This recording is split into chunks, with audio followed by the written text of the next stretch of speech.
Welcome to the weekend review of Star Atlas from the Intergalactic Herald. My name is Matt. So, going through what happened this last week in Star Atlas, again, you can find it on our website, intergalacticherald.com. This is recap number 52. First thing to say is the Hologram News Network released a short video going over different things that occurred, including the new episode of the Core comic book, and that the Atomamet pulls the UDC from the marketplace.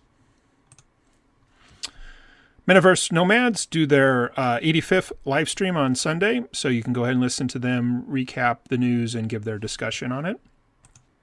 Aphia Guild, gave their latest newsletter, number 70, on again when they went over the different things that happened in Star Atlas over the past week.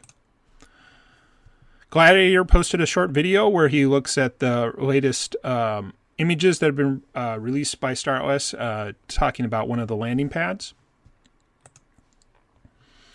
Hologram News Network posted a new article about the mishap that occurred about the ships selling at insane discounts on the marketplace.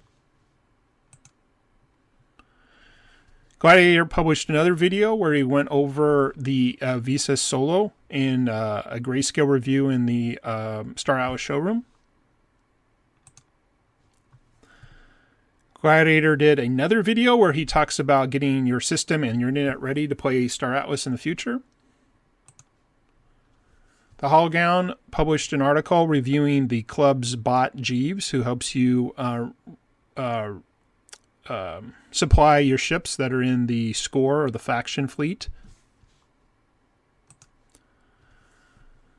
Hologram also posts another article, this one from the Oni Merchant, that goes over how the Unity game engine in Web3 is coming down the road to help with development. And that concludes the recap of the Star Atlas news. You can find all these links by going to our website, intergalacticherald.com, and looking for the news recap 52. Thank you.